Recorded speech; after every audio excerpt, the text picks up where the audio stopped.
All right, everyone, welcome to another week of Chill Kernel Hacking for Fun. This is just a little shorter bonus stream that I'm doing. And I'm working on exercise 12 of the MIT course. And last week in week 46, I was debugging why this wasn't working. So I've implemented all these functions in our user space fork library, and it doesn't really work. When I run this fork tree program, instead of this nice clean output being produced, it doesn't do that. It produces the first line of this, and then I have a bunch of extra debugging print information in here. But what basically happens is we crash at some point with a page fault, and I don't totally understand it. Last time I did find one bug, which was related to alignment. So in my in the user space fork library, we have a user space page fault handler that runs when user space does a memory operation that would result in a page fault. For example, like writing to a page that has been marked as copy on write. And what I learned last time is I had a bug in this in my handling of this. So what the bug was wait, when the parent process forks, it needs to fork and do a copy on write copy of the stack, and it needs to copy that into the child process, and then it makes both of these read-only in the page tables. But then what I realized actually is that the instruction immediately following the interrupt instruction, which triggers the syscall for doing these mappings. The code is right here, basically. Oh man, I have Clang D on and it turned on all these. How do I disable that? That is a bit unfortunate.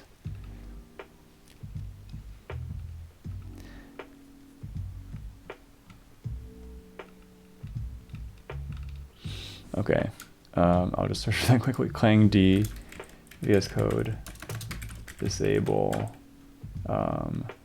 function call argument names.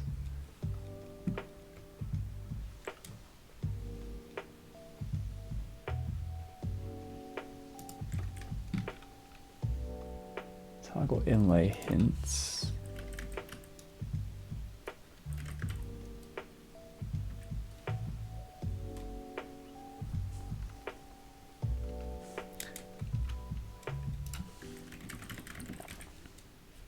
Okay, I think I want that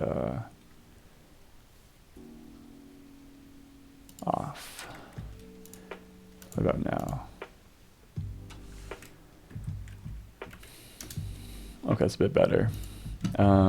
Yeah, for the moment I don't want those inlay hints. But yeah, basically this is what it looks like. We do a couple system calls to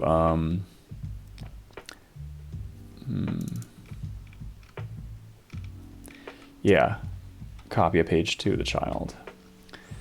And it basically just looks like allocating some memory in the child and mapping it. Oh wait, no, this looks like an upfront copy actually. Let me quickly go back here. Dupe page, yeah, copy page to child is a proactive actual copy of dating dupe page. I think the naming could be improved. Is more of what we're looking for, where all we do is map this page in our process, which has the kind of, it's like environment ID 0 as kind of a convenience. And we map that into the child process at that address also as not writable with the cow bit. And then we need to set our own page as not writable. And we do a syscall, and the kernel officially marks the page tables as unwritable. But then immediately after the instruction that immediately follows, I forget if I have a screenshot. The instruction that immediately follows, I think it's right here. It's a stack write. It moves this into the stack, which is going to trigger the page fault because we literally just marked the stack read only in our process. So that's why actually this user space page fault mechanism is happening. And what I found is that I was handling this wrong. And what I needed to do was actually add a rounding, I believe. Because here in the user space page fault handler, here's where we're actually going to fault in the page and do the lazy copy, do the copy lazily. And what I was previously doing is copying directly from the address where the fault happened, but that's not correct. I need to be copying on the page boundaries. And so what I've changed here is we get the address, the virtual address of the fault, and then I round that down to the nearest page size. And then after we allocate some memory in our process at a temporary page, we then need to copy the data from the page that's currently copy on write and read only. We copy the data from there into our temporary page and then map that page to up here at this copy on write page, kind of overwrite and overlay on top of it. And then we unmap this temporary page. And the key part is that we don't do a mem copy or mem move from the given address. We do it from the address aligned, which is rounded down to the page. That was where we got last time in week 46.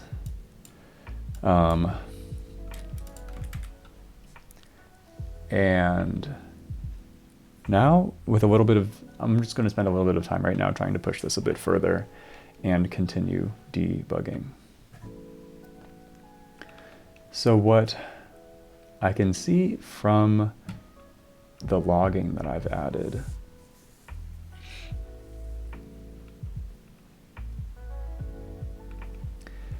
is that we have two finished forks. So to understand this, we need to go back to fork tree. And this is the program we're actually executing.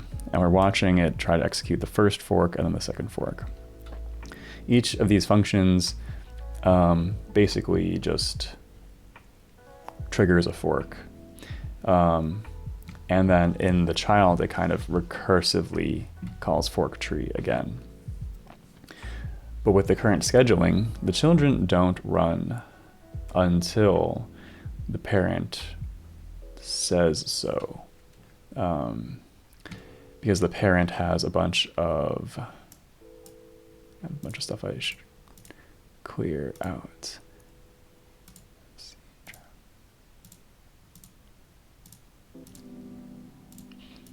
The parent has a bunch of stuff it needs to do, and then it officially marks the child environment as runnable. And the scheduler doesn't have an opportunity to execute the child environment because there's no preemption currently and there's no explicit yielding in this program. So the only time the next child's going to get scheduled is when this process exits. And that's after the 2 forks. And so what's going to happen is the parent is going to come in here. It's going to fork once, create a child. I think I diagrammed this a little bit over here. It's going to come one, create the first child, this 0 thing. It's going to, the parent then resumes execution. The child doesn't have an opportunity to run yet. So the parent just keeps going and it's going to create a second child, fork child with this one thing. And it's going to allocate and fork a second one. And then the parent's going to die. And that is the point where the scheduler then will choose the next one, which is going to be this next process, the 0, the string 0, 1. What we're seeing in the logs is we're seeing, so this line is the parent printing itself. This line is from right here. And then we have 2 forks. And we can see, basically, this is the first fork. It starts at this new env blah, blah, blah, blah thing, has a bunch of my debug prints, and then it's this finishing fork. The new env comes from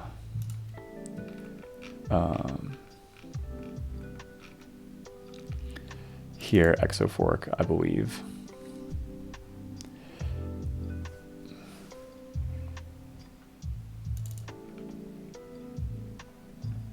Yeah. And then we populate all these mappings in the child.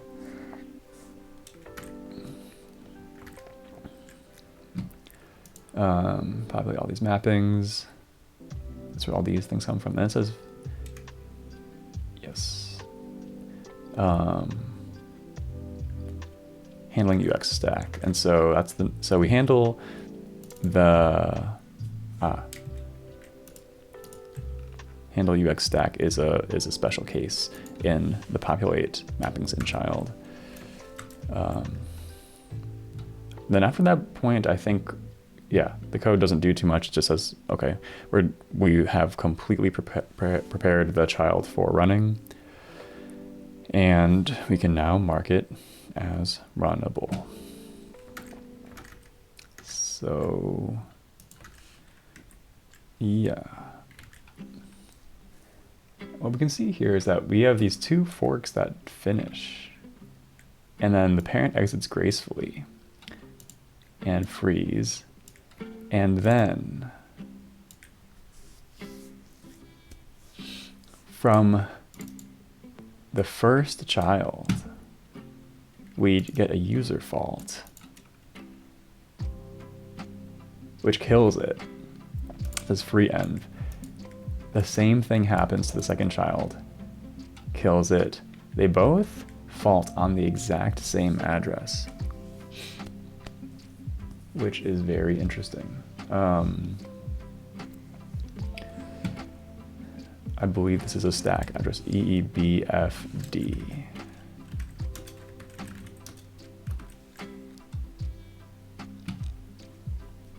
This is a stack address, EEBFD. And for some reason, they are, faulting on a stack address, which is actually crashing and killing them. And that's kind of actually the part I don't totally understand right now.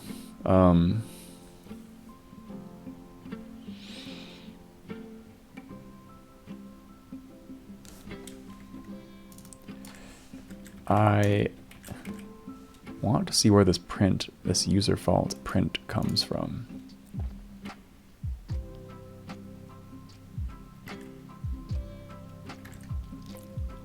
This is coming from when they're dying, actually. That is a message that comes from a fail happening. So, okay, here's my guess of what's happening.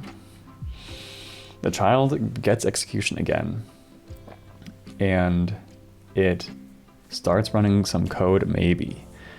And eventually it does a memory operation that triggers a page fault. It probably...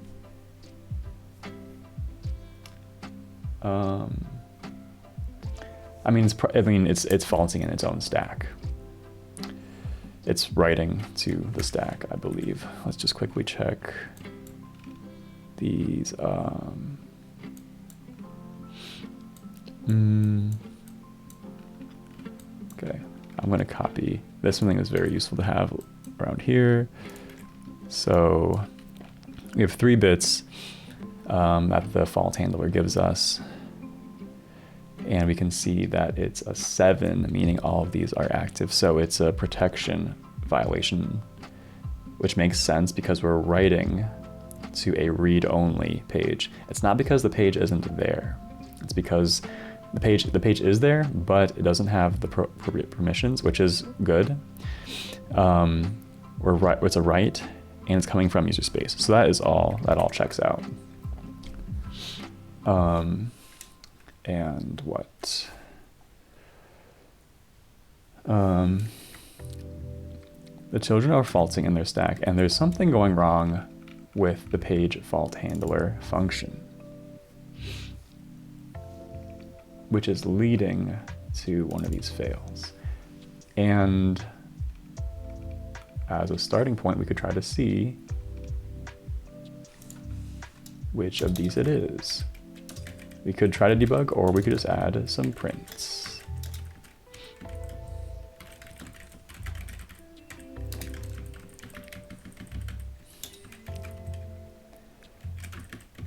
What is this? Found or PTE. Not, oh wait, what? Is this part right? So here we're trying to find the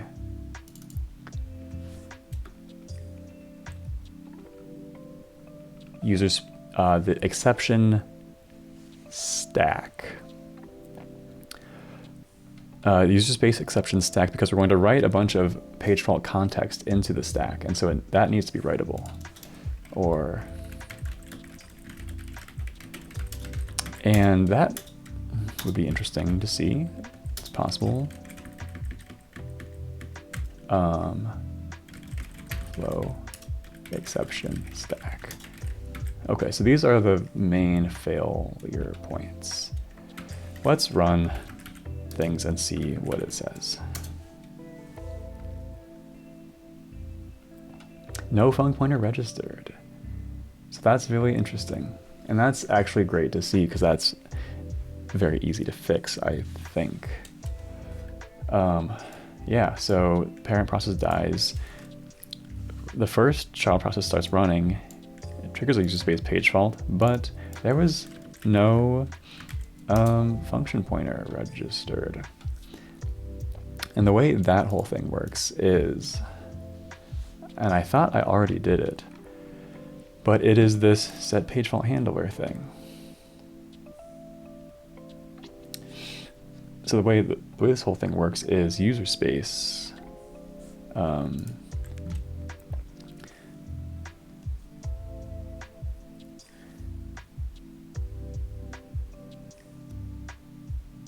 so user space is responsible for registering a function pointer with the kernel.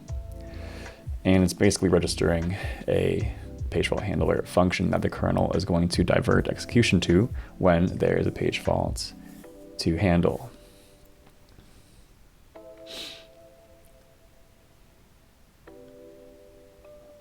And if we look at dumb fork, which was our initial first test of this whole user space page fault thing,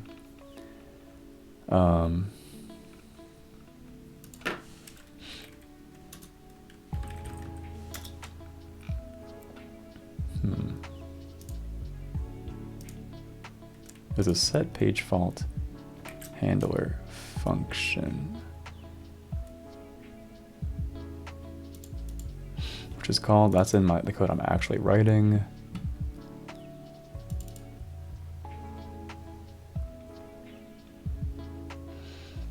This is a kind of a typical example. User space calls the set page fault handler function, which is a library function, and takes in a function pointer.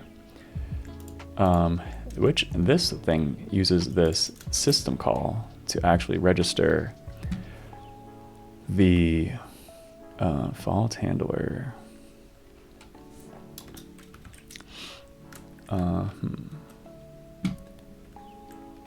And so here's the part where I actually thought I was doing that.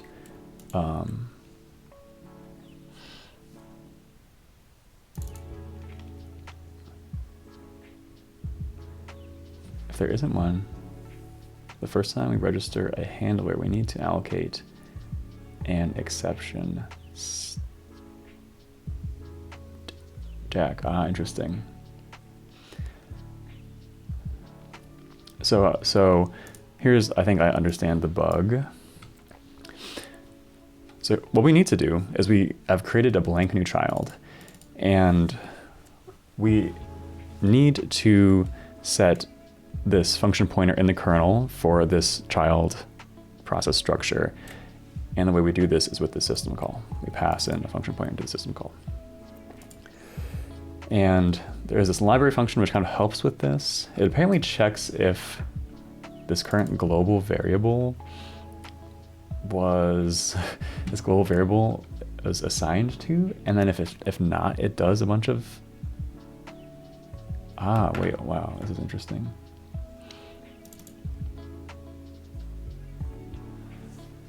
Oh, wow, okay, this is really interesting. Right, the way it works is the function pointer is not directly diverted by the kernel. The kernel diverts execution to this assembly stub right here, page fault upcall, which always receives control. I don't even know how to go to the definition. It's in this assembly file. So that always receives execution. And then that stub,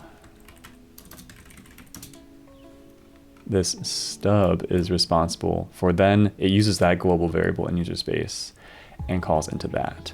And that's what is saved in here.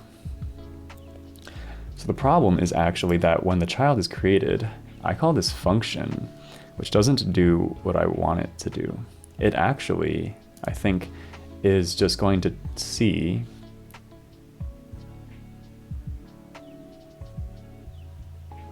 actually, wait a sec. So in the child, so the child's not going to, oh yeah, wait a sec. The child doesn't get code execution. That's right.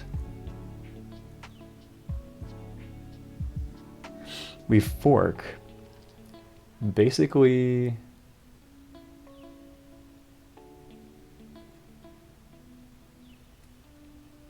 okay, this is pretty interesting. I see. This thing takes actually an environment ID, and that's what we need to do. So what's happening is the fork happens. We create the parent and the child. Literally, the child does not get code execution. It does not execute this code like I think it's going to. Yeah, this never actually gets called. The parent proceeds and does the rest of its thing. Then the child is going to start executing from basically right here, and it's going to immediately fault in its stack. The child process has not had its user space page fault handler registered yet, because that happens down here, but that's so far away from where we are. It hasn't happened yet, and so we're going to immediately fault in our stack and crash because we haven't done this yet. So what I actually need to do is this is wrong. So as the parent, what I need to do is this set page file up call. I need to do it for the child. How's this called? Env ID.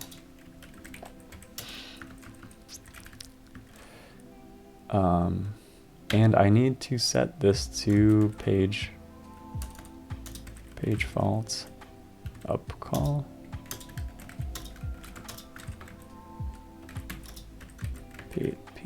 Page fault up call.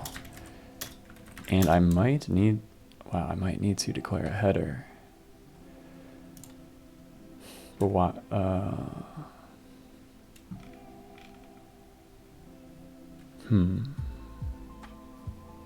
do I need, but this, wait a second. Whoa.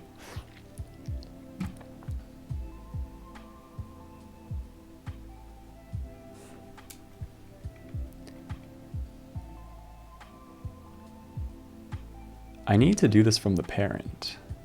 I cannot run this code in the child because the child literally cannot do any code execution by itself to set this up, because it's the first thing it does is just page in its stack, which is going to completely fail if this is not set up for it already. So the parent is responsible for registering this function pointer. But there's not currently a function exposed. Like how do I get access to this symbol? It's in a C file right now. I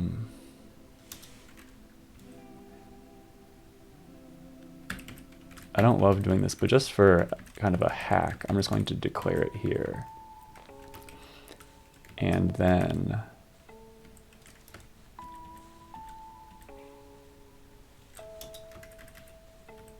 now this thing hopefully might compile. So now this thing has the symbol up here.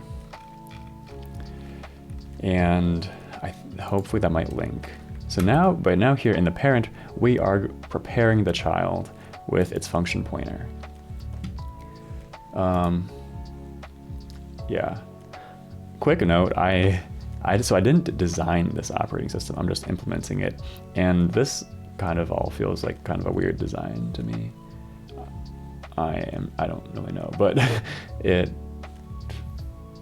is just kind of interesting to expose so many details to user space. But yeah, okay, whatever. Let's just try this.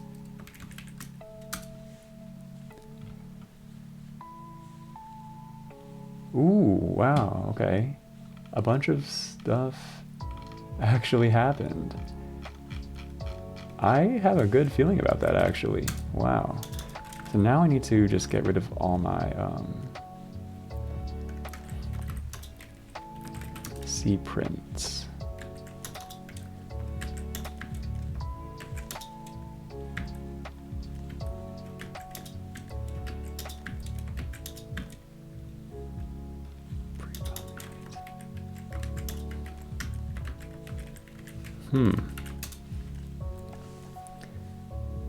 Okay, this is looking good. I mean, to be honest, I think that actually completely fixed it. It is a little bit hard to see with these prints, but that's looking a lot like what we're seeing here. That's looking a lot like what we're seeing here. It says the ordering might be different and the environment IDs may be different, but it should generally produce 1000 to like, I don't know what the 2000 is for actually, but it should produce this like tree.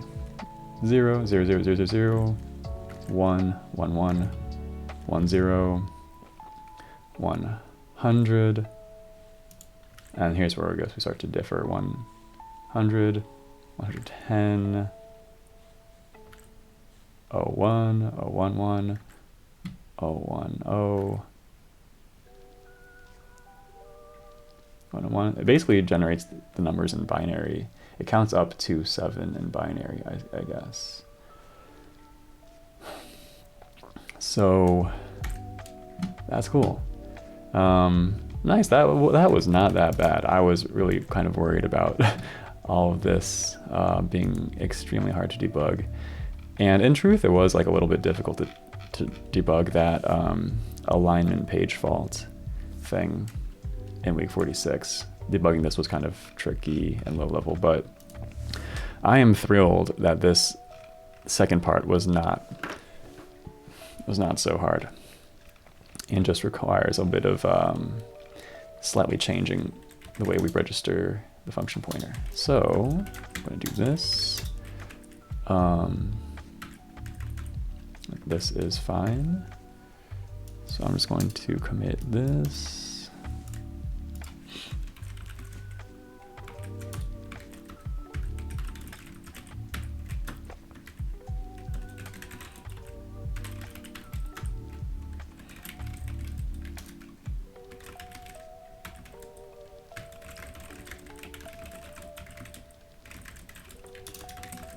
Execution and immediately crash when it paged faulted in its stack.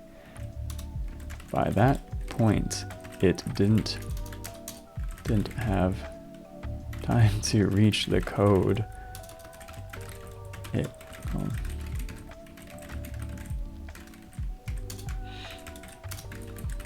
stir this func this page fault handler from the parent before the child ever gets execution because the first thing the child will do is page in fault in its stack when it writes the syscall ret value.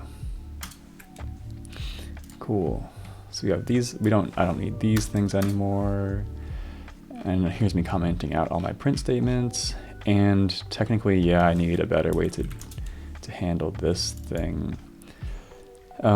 Maybe a header file would be good. Pagefaults.h or something. But nice. I think that's going to be it for today, actually. I just wanted to do kind of a quicker stream, but that was really nice. We made a very solid, concrete step of progress, and it looks like we have officially finished exercise 12. So that's going to be it for today. Thanks a lot for watching, and I'll see you in the next stream. Peace.